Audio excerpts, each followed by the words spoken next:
I'm an Englishman. I'm from Bermondsey, southeast London.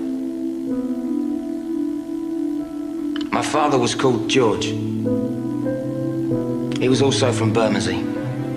His father, another Bermondsey man, was called George too. And his father, my great-grandfather, is from the same place. He was called Edward. These 3 generations of my family were in the fish trade. I'm the first member of my family not to work at the market in Billingsgate. My great-grandfather had 11 brothers and sisters. They all married, except one. They had 43 children. Of these, 37 married. And between them, they had a further 159 children. One of those was my father. I don't know exactly how many of his generation married or exactly how many children they produced. I've so far tracked over 200 of them. Many still live in Bermondsey. Some are still in the fish trade. There are 7 called George and 5 called Victoria. I stand here in front of you as a representative of all of them. And I ask in their name the great question put by our patron, Mr. Powell. What do they know of England who only England know?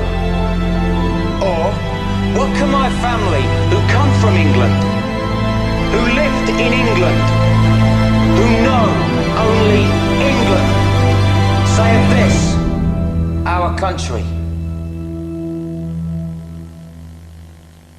Mr. Powell once spoke of the destruction of ancient Athens and the miraculous survival in the blackened ruins of that city of the sacred olive tree, the symbol of Greece, their country. And he also spoke of us, the English, at the heart of a vanished empire, seeming to find within ourselves, like one of our own oak trees, the sap rising from our ancient roots.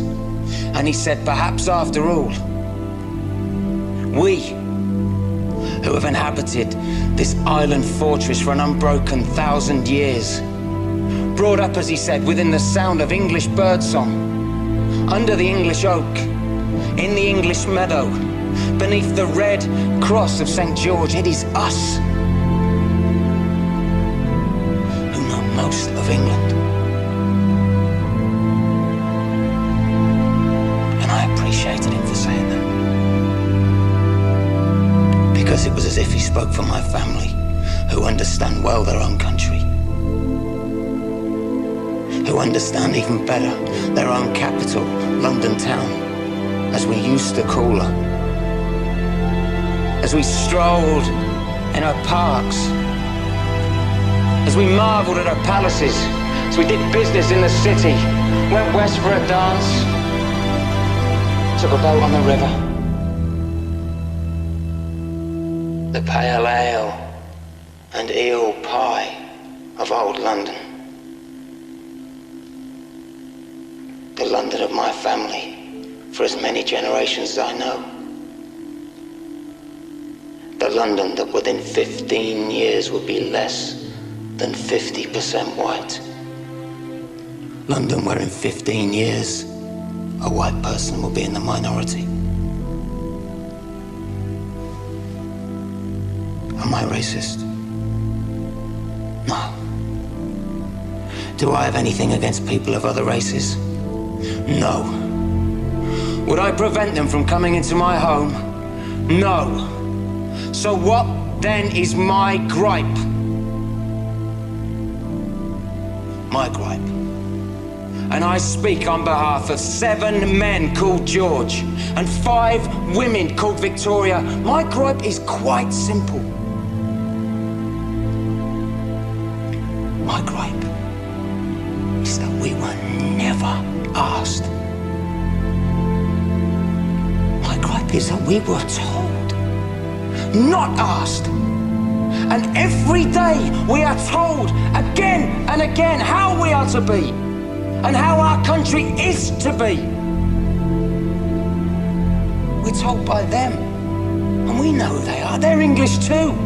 They're the class that has always set themselves apart. They're the class that has always taken whatever they wanted for themselves.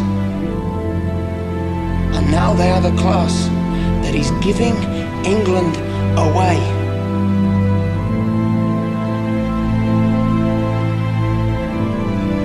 They have never asked us, and they never will. Do we allow them to sell our heritage? Or is it time for us to speak? To speak. To refuse them the right to give away our holy, our bountiful, our only England that has nurtured us naked, grown us as the oak. Is it time for us that England know to come yet again and defend our country with our fire, our fists?